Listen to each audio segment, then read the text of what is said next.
Baik, tuan-tuan dan puan-puan, ibu ayah yang dikasihi sekalian, setelah kita alunkan Al-Asma'ul Husna dan sifat-sifatnya, Ummahatus Sifat, sifat 20, kita kembali ke perbincangan kita pada malam ini. Saya dihubungi oleh pihak masjid untuk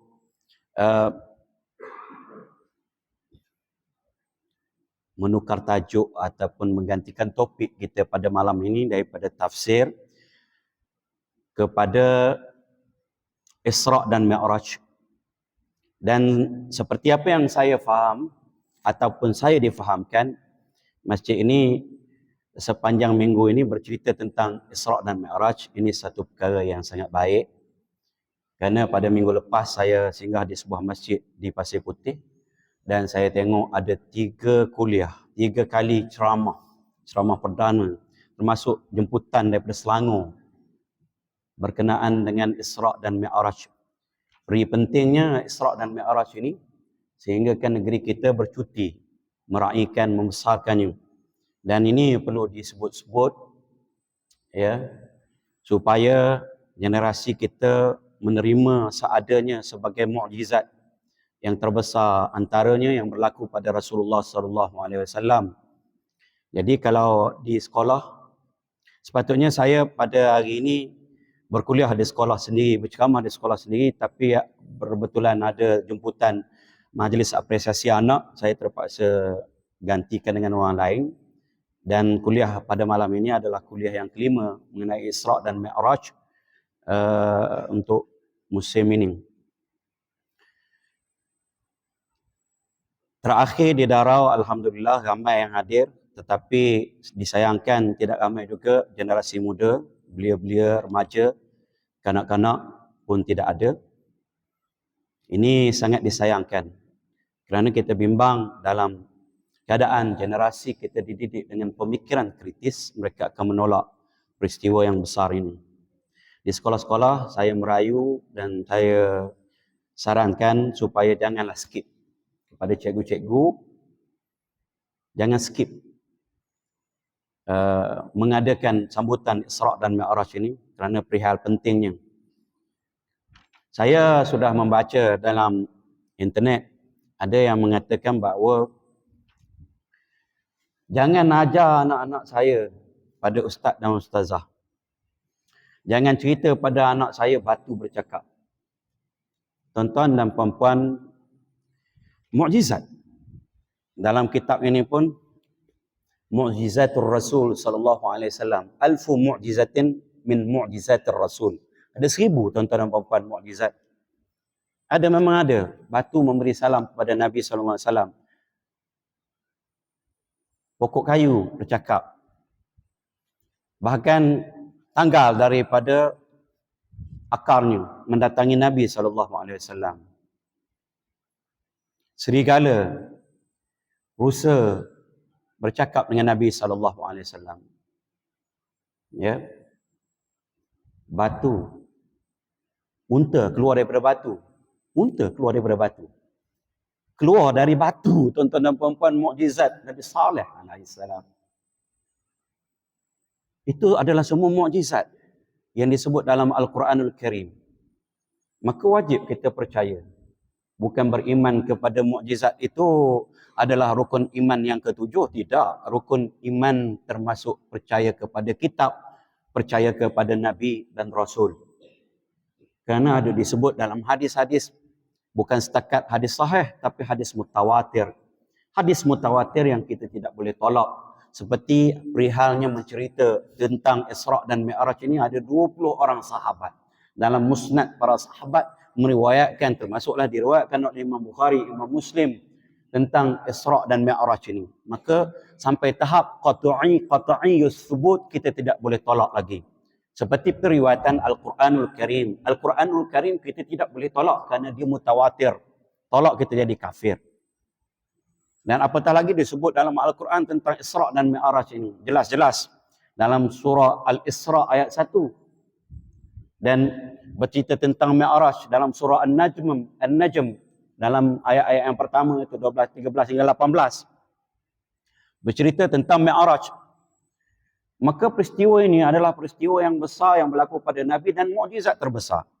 Dan sebenarnya dalam peristiwa Isra' dan Mi'raj itu ada 11. Ada 11 mukjizatnya. Ya? 11 mukjizatnya. Jadi mukjizat ini kita kena percaya. Kena beriman sebenarnya. Kita tidak bertolak, tidak boleh tolak. Apabila membicarakan tentang kerasulan dan kenabian, kita tidak boleh pisahkan dengan mukjizat. Kerana itu adalah tanda kebenaran para nabi dan rasul itu. Apa dia mukjizat? Satu perkara yang mencari adat yang diberikan kepada siapa? Kepada pengaku ataupun orang yang mendakwa sebagai nabi dan rasul. Tanda itu adalah benar di sisi Allah SWT. Mereka itu benar dalam dakwaannya. Itu mukjizat dan tidak boleh ditentang oleh perkara-perkara yang mencari adat yang lain. Mencari adat, bukannya ahli falsafah menjadi kafir tuan-tuan dan puan-puan kerana menolak mukjizat, menolak kedatangan Nabi SAW. Kerana dia kata kedatangan Nabi ini dibuktikan dengan apa? Tanda kebenaran mereka dengan perkara-perkara mustahil. Ini naik ke langit ni tuan-tuan dan puan-puan. Bukan calang-calang. Dari Makkah Al-Mukarramah ke Masjid Aqsa itu 1,500 km. Pada perjalanan dahulu 40 malam. Zaman sekarang mungkin tak pelik 750 km sejam kapal terbang. 2 jam sampai. Zaman itu 40 malam tuan-tuan dan puan-puan. Bukan setakat pergi pulang balik. Naik pula ke langit. Menembusi 7 lapis langit. Itu mukjizat. Mula daripada apa? Daripada setengah riwayat mengatakan terbukanya rumah Nabi SAW itu atap. Ada yang Nabi SAW dia bedah dadanya. Mukjizat. Ditundukkan kepadanya apa? Burak. Mukjizat. Dibawa ke Masjid Aqsa. Dalam masa sekejap masa. Mukjizat. Bertemu dengan para anbiya. Bersembahyang dengan para anbiya. Mukjizat. Dibawa ke langit. Mukjizat. Melihat dalam syurga. Mukjizat. Melihat ahwal ataupun alam yang di atas itu. Mukjizat. Langit yang pertama bertemu dengan Nabi Adam. Langit yang kedua Nabi Yusuf. Nabi yang ketiga Nabi Yahya dan Nabi Isa. Langit yang keempat Nabi Idris. Nabi Harun yang kelima. 6 Nabi Musa. Yang ketujuh Nabi Ibrahim alaihissalam. Mukjizat. Itu adalah semua mukjizat. Dan hubaya-hubaya, awas tuan-tuan dan puan-puan. Ada saya dengar dalam media di negara jiran, meninggallah tokoh. Tokoh, dia kata Isra' dan Mi'raj ini tidak ada saksi mata. Dan diperhatikan bagaimana Malaikat Jibril alaihissalam mari menghadap Nabi SAW, bertemu lutut mengajar tentang iman, Islam dan ihsan. Macam mana pula dia kata, bila masa malaikat beli jubah, beli serban apa semua dengan pakaian serba putih dan sebagainya. Tengok dia ikut ni, akal tuan-tuan dan puan-puan. Saya tu Mu'tazilah tolak. Karamah contoh. Karamah pun kita kena percaya. Karamah. Ni ramai dah tak percaya karamah. Apa karamah? Karamah sesuatu yang mencari adat diberikan kepada para wali. Siti Maryam misalnya. Beliau bukan Nabi. Tapi ada karamahnya. Tempat bersuluk. Beliau itu ada makanan buah musim sejuk pada musim panas. Buah musim panas pada musim sejuk. Dia di luar musim. Ashabul Kahfi 309 tahun tidur. Mukjizat. Bukan mukjizat.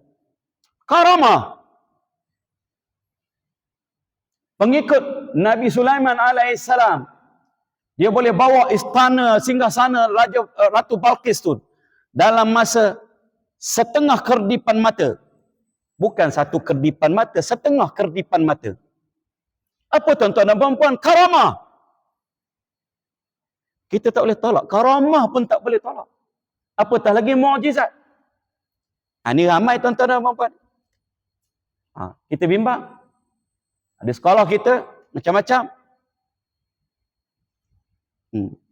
Mari tahun 2. Mari tanya, Ustaz.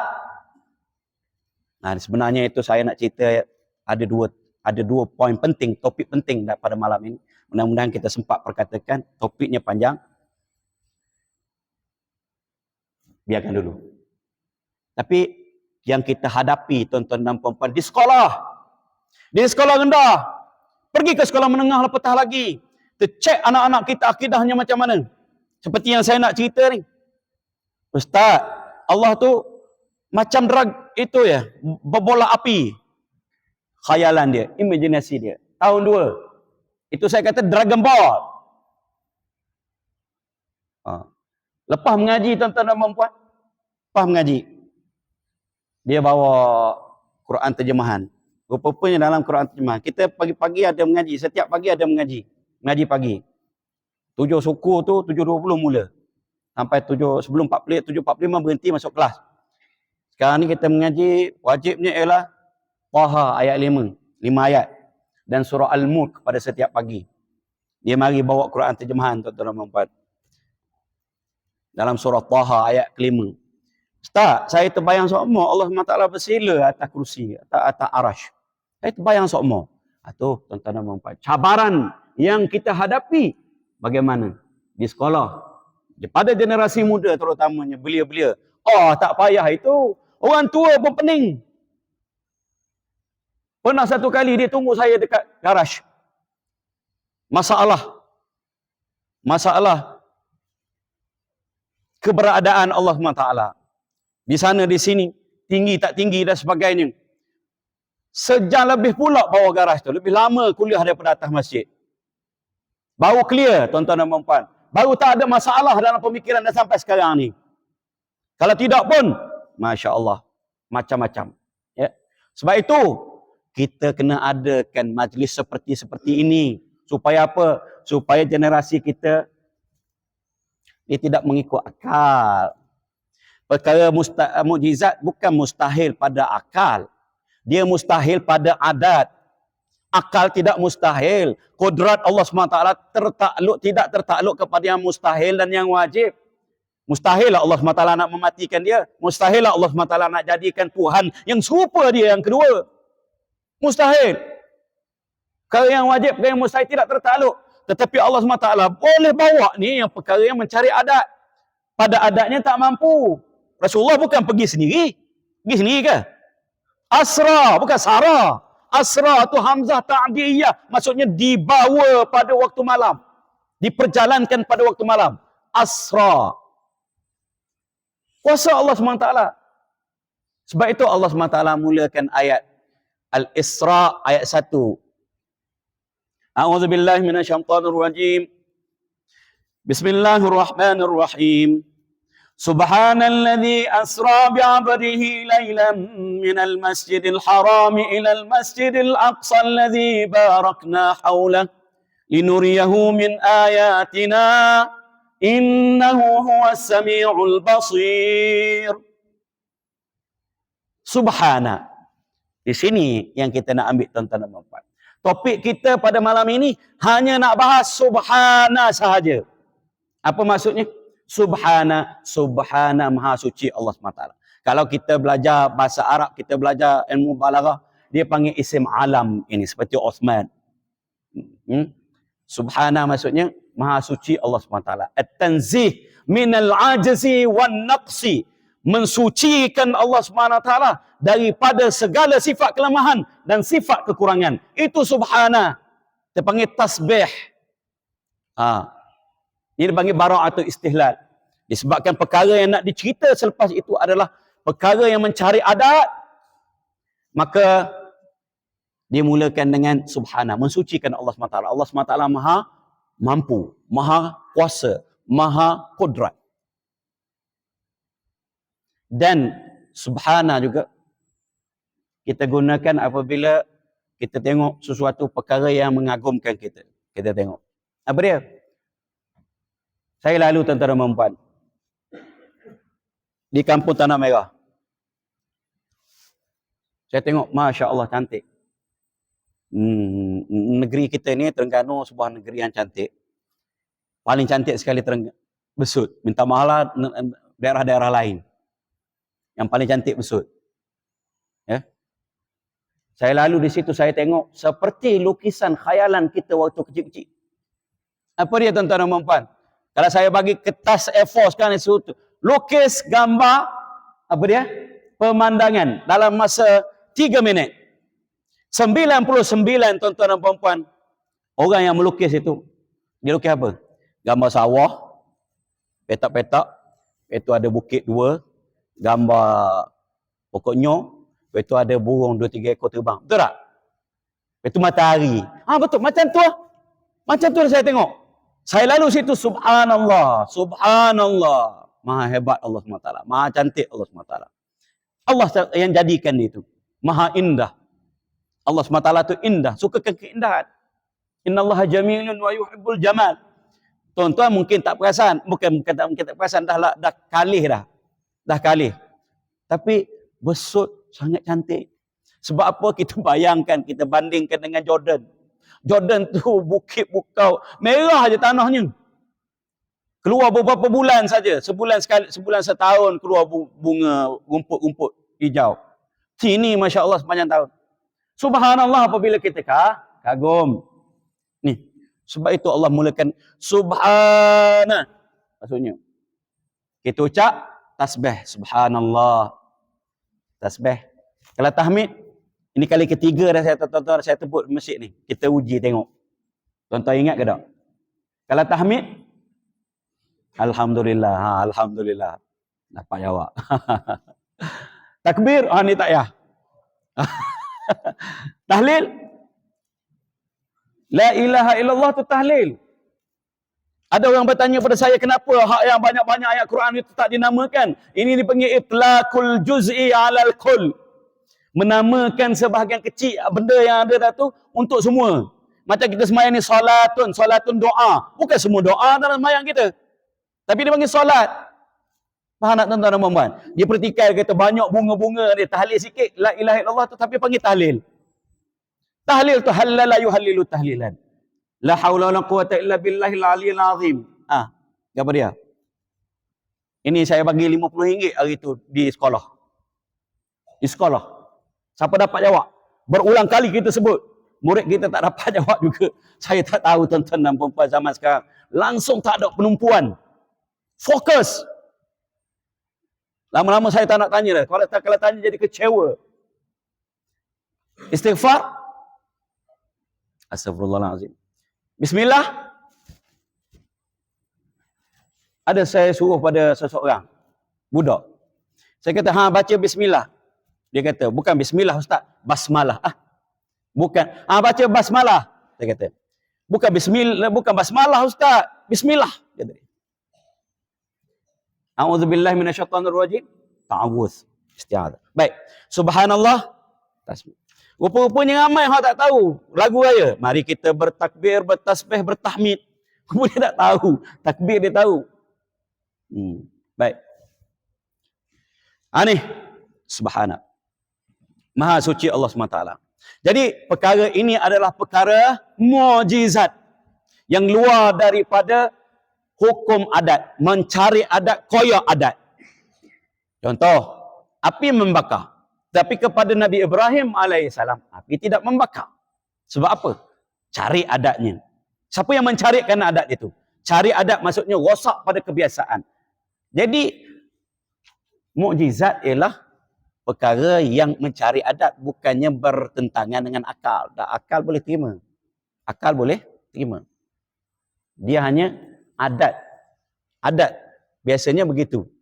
Jadi Nabi SAW ini, dia bawa sampai ke Sidratul Muntaha, naik lagi ke Mustawa. Di Sidratul Muntaha tu Jibril alaihissalam dah tak boleh nak naik. Sampai situ je. Muntaha tu penghabis. Sud dia panggil. Malaikat daripada atas Sidratul Muntaha turun pula. Bawa Nabi kita Muhammad sallallahu alaihi wasallam sampai di Mustawa. Sampai di Mustawa, apakah Nabi sallallahu alaihi wasallam melihat Allah Subhanahu wa taala? Ya. Ahli sunnah wal jamaah mengikut pendapat Ibnu Abbas radhiyallahu anhuma bahawa Nabi sallallahu alaihi wasallam melihat Allah Subhanahu wa taala. Siti Aisyah nafi. Ya. Inilah yang dijadikan hujah dan dalil. Mengatakan bahawa Allah SWT itu di langit. Allah SWT tidak di langit, tuan-tuan dan puan-puan. Ya. Allah SWT tidak di mana-mana. Bukan tempat. Tidak bertempat. Tidak berruang. Tidak berarah, tidak berlangit, berarash. Kerana Allah SWT sudah ada, tuan-tuan dan puan-puan, dan wujud Allah SWT itu sudah sempurna. Dia tinggi, tapi dia bukan tinggi arah, tinggi tempat. Dia maha tinggi. Dia sudah tinggi itu sebelum ada arah, sebelum ada tempat, sebelum ada langit. Allah SWT itu sudah sempurna, sesempurna-sempurnanya. Nah, apabila mencipta langit, bukanlah berarti Allah SWT berpindah ke langit. Artinya Allah SWT berubah-ubah pula. Mencipta arash, duduk di arash. Allah SWT memerlukan makhluk pula. Artinya mana lebih besar Allah SWT dengan arash? Satu masalah. Arash itu dipangku ataupun dipikul oleh 8 malaikat. Artinya Allah SWT dipikul oleh malaikat.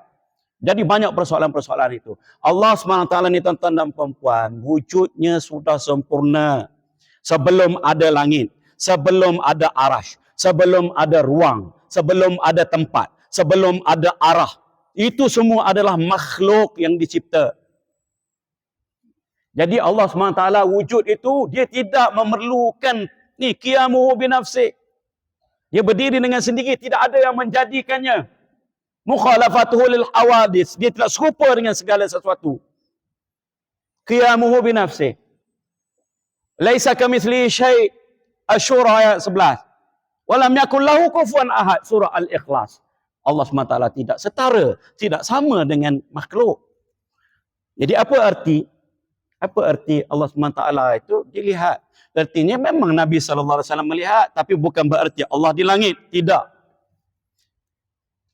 Nabi SAW di sana, di mustawa, melihat Allah SWT bagaimana, wallahu a'lam. Tapi Allah SWT tidak berubah-ubah. Tuan-tuan, tidak berpindah randah. Tidak memerlukan langit untuk dia wujud di sana.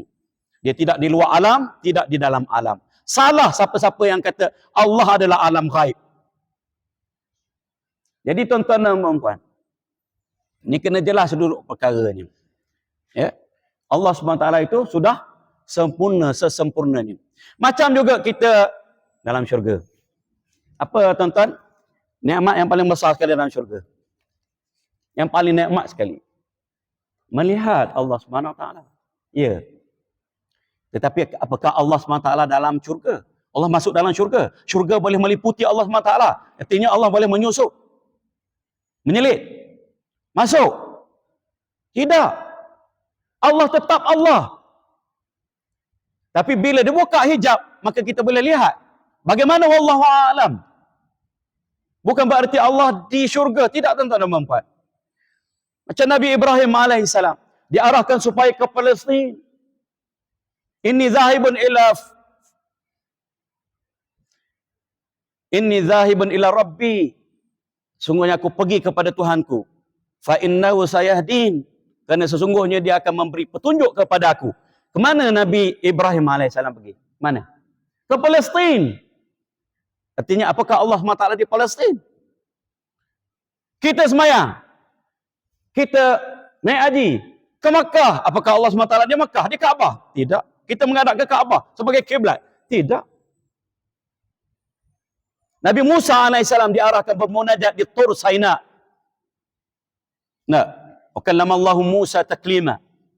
Apakah Allah SWT ada di Tur Saina? Tak. Ya. Ini kena jelas duduk perkara tuan-tuan dan puan-puan. Macam kita ada orang kata, Bismillahirrahmanirrahim. Dah itu Ustaz. Bila kita berdoa nadah ke langit, tuan-tuan, bukan berarti Allah SWT di langit, tidak. Ya. Doa kiblatnya langit. Langit adalah kiblat doa. Ya, baik itu kita angkat tapak tangan ni menghadap ke langit.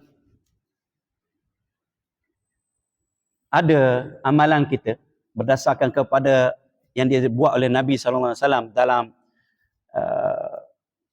proses untuk istisqa, minta hujan. Nabi SAW membelakangkan tangan ni. Yang itu yang kita doa tolak bala tu gitu tu. Menjadi pertikaian ulama. Ada yang ulama kata sampai gini Nabi angkat tu artinya yang ini. Tapi ada ulama-ulama kita yang mengatakan memang kalau nak tolak, waktu kita baca doa tolak bala, tadah ke bawah tu apa cerita ni pula?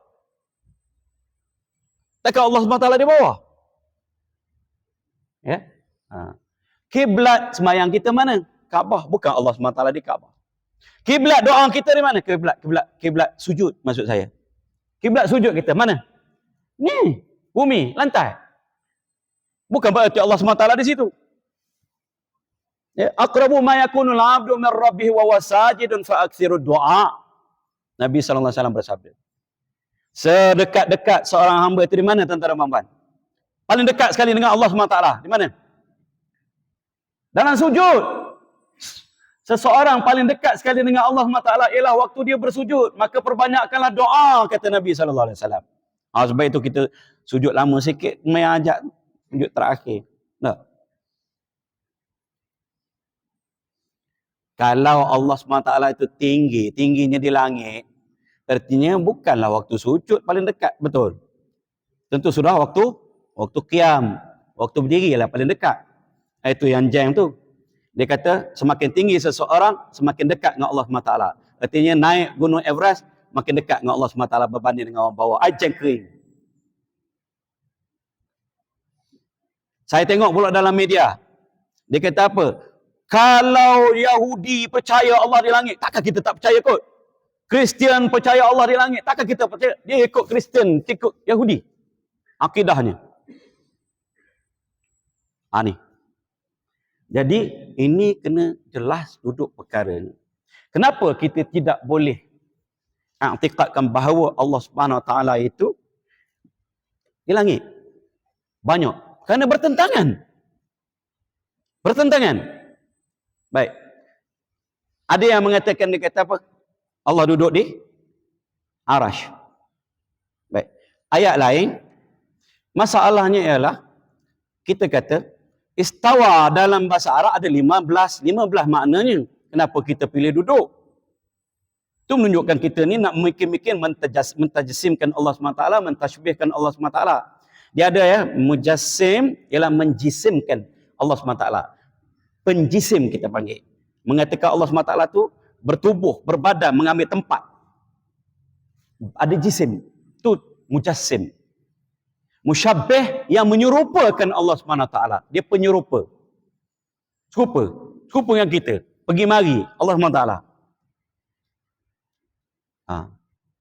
Turun ke langit dunia secara hakiki. Ajang. Sehingga kan sampai ke kemuncuk. Pasal atas, setiap atas sesuatu adalah langit. Ni kamera tuan-tuan, atas ni langit. Langit kamera atas. Dan dia sangat nisbi tuan-tuan dan puan-puan atas ni. Nisbi. Berbeza. Di seluruh dunia berbeza. Orang mereka dia tunjuk ke atas lain. Kalau kita nak isbat ke atas. Ya. Cicak duduk atas tu. Duduk atas ceiling. Atas ceiling. Ramai orang sebut shilling. Shilling tu duit. Ceiling. Atas ceiling. Mana atas dia? Cicak duduk atas ceiling. Mana atas dia? Bulat. Bulat tuan-tuan. Mana atas dia? Nisbi. Nisbi. Jadi kita tak boleh nak tetapkan atas itu pun kita tak boleh nak tetapkan yang bagaimana.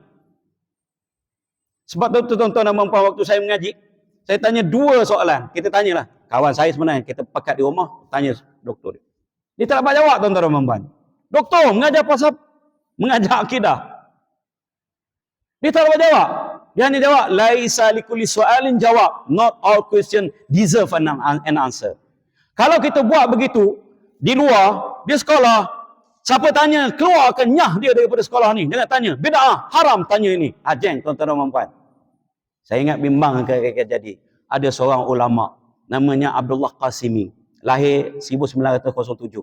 Beliau pernah digelar sebagai Ibn Taymiyah pada zamannya. Mengarang satu buku, Tok Guru dia kata, dia sudah membayar mahar syurga dengan buku itu.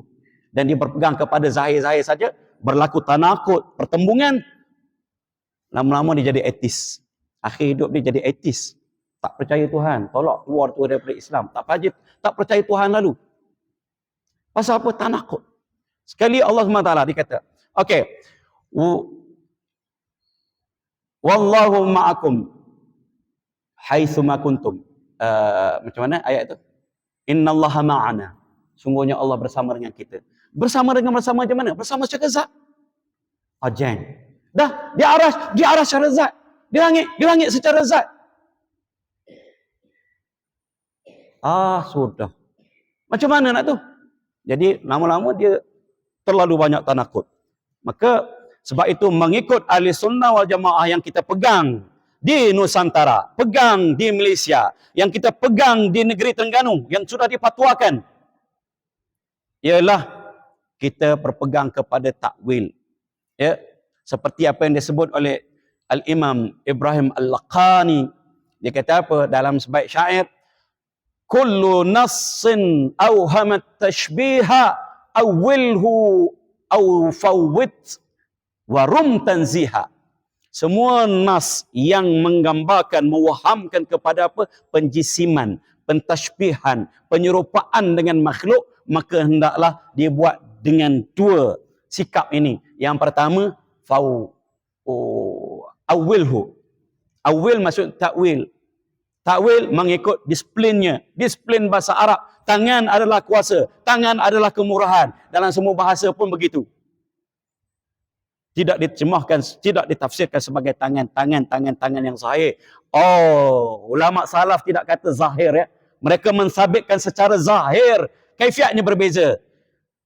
Yang kedua ni fawwid, maksudnya serahkan kepada Allah SWT. Mereka tidak terjemahkan pun. Mereka tidak tafsirkan. Mereka tidak kata macam-macam dan sebagainya. Tidak sabitkan secara zahir. Zahir tenafi. Maka itu tanzih, mensucikan Allah SWT. Ambil ruha kama ja'at. Lalukan seperti datang daripada dalam Al-Quranul Karim. Artinya apa? Artinya, baca. Itu bagaimana makna? Wallahu a'lam, Allah SWT Maha tahu. Habis cerita. Tapi kalau kita tertanya-tanya, kata dia, Syekh Muhammad Sa'id Ramadan Al-Buti, siapa yang imannya tidak tertanya-tanya, apa yang Allah SWT sebut, dia terima seadanya, tidak jadi masalah di kepala dia, di jiwa dia, di iman dia, maka dia pegang salaf. Ahli sunnah wal jamaah. Tapi kalau dia bermasalah, dia peganglah khalaf yang kita belajar ilmu sifat 20 ni. Takwil. Tuan-tuan dan puan-puan,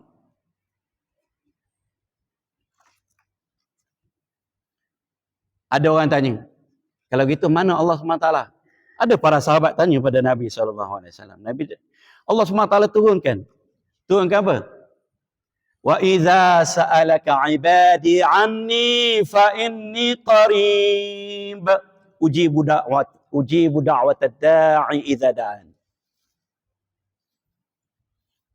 Apabila hamba-hambaku bertanya tentangku, katakanlah aku ni dekat.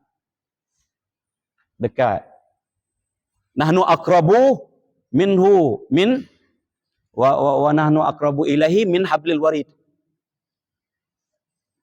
Lebih dekat daripada urat leher. Dalam hadis, lebih dekat daripada tunggangan kenderaan dia. Leher, tunggangan kenderaan dia. Artinya mana satu? Kalau di langit jauh, di arah lagi jauh. Dekat. Jangan tuan-tuan dan puan.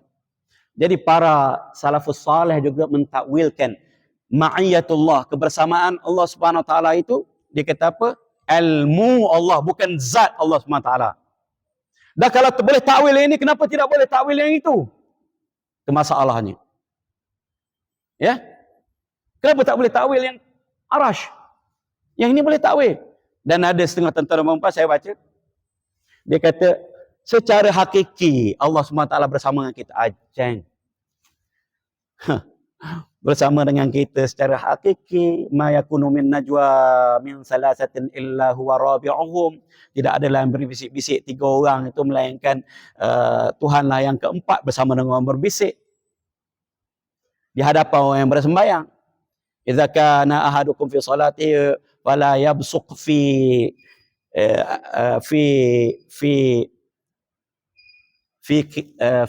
qiblatihi wala an yaminihi fa innahu yunaji rabbahu wa rabbuhu bainahu wa bainal qiblati.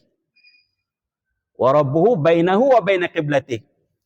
Kalau kita sembahyang, Nabi sallallahu alaihi wasallam kata, kalau seseorang kamu sembahyang, jangan meludah ke depan. Jangan meludah ke arah kiblat. Jangan meludah juga ke arah kanan. Kenapa? Karena Tuhan ada di antara dia dengan kiblat. Kalau kita tafsirkan sebagai apa? Sebagai zahir, betul-betul literal. Nak terima macam mana? Nak bagaimana macam mana? Artinya bukan di langit, bukan di arah. Ya. Ini saya tengok dalam media, dia kata punya nak menjisimkan Allah SWT apabila ditanyakan kepada dia. Tokoh besar, ramai pengikut. Apabila ditanyakan kepada dia, Arash tu apa dia? Dia tak nak jawab. Tak boleh nak jawab. Arash makhluk, tak boleh nak jawab. Terpaksa ada klarifikasi selepas itu. Kita mudah tuan-tuan dan puan-puan, ahli sunnah wal jamaah. Kullu ma siwa Allah, makhluk. Semua apa yang selain daripada Allah SWT makhluk. Apa pula ada susahnya? Ada berbelah-belas lah sebenarnya. Kenapa? Ya, kenapa kita tidak boleh menetapkan beriktikad Allah SWT itu di langit? Fa innama tuwallu fathamma wajhullah. Mana saja kamu menghadap, kamu akan menghadap, di situ ada wajah Allah. Bertentangan?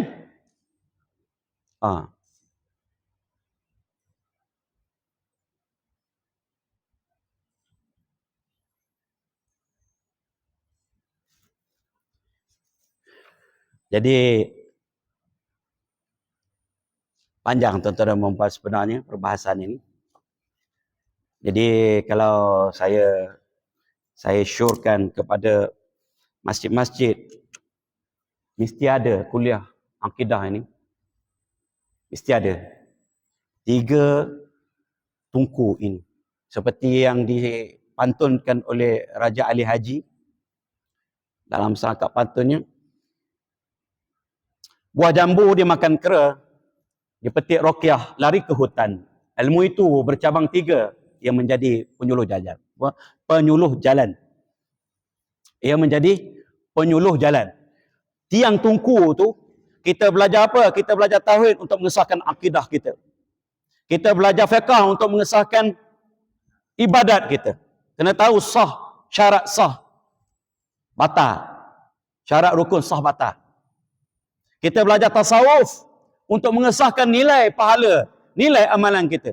Jangan ada riak, jangan ada ujub, jangan ada kibir, takabur, jangan ada hasad, jangan ada sifat-sifat itu semuanya menghapuskan amalan kita. Nilai. Jadi 3 ni, 3 ilmu fardu ain. Jangan jadi sebuah masjid, saya singgah, saya tengok, penuh kuliahnya, alhamdulillah. Tapi ada 3 malam, tasawuf belaka. 3 malam tasawuf. Hak lain tak ada masalahnya. Jadi tak lulus. Ada pula kuliah umum belaka. Umum. Orang ini, misalnya tajuk isu semasa lagi. Isu semasa tuan-tuan dan puan-puan, tuan-tuan boleh baca dalam media. Boleh cari sendiri. Ni ilmu fardu ain ni kena ada. Kalau tidak kita akan anak-anak kita dalam bahaya, tuan-tuan dan puan-puan. Duk mikir macam-macam. Ya, anak-anak kita di rumah dah kita tidak ajarkan dengan akidah, terapkan seawal mereka itu boleh bercakap bahawa Allah tu laisa kamitslihi syai', Allah tak serupa dengan segala makhluk, Allah tak serupa segala dengan makhluk. Dia masuk ke sekolah rendah ataupun dia tengok sebelum itu kartun-kartun yang ada, semua masuk dalam kepala dia ni. Dia tanya kita, Abah, Allah tu makan ke tak? Ya Allah tak serupa dengan makhluk. Lapar dia. Logik dia masuk. Logik dia dah masuk. Dia tanya lagi. Allah tu mandi ke apa? Allah mana mandi? Busuk dia. Tuan-tuan nak jawab apa? Ya. Ini sangat penting tuan-tuan dan puan-puan. Akidah. Ya. Wallahu a'lam bishawab. Wabillahi taufiq wal hidayah. Wassalamualaikum warahmatullahi wabarakatuh. Kita akhiri majlis kita dengan membaca surah Al-Asr dan tasbih kepada. Bismillahirrahmanirrahim. Wal 'asri innal insana lafi khusr.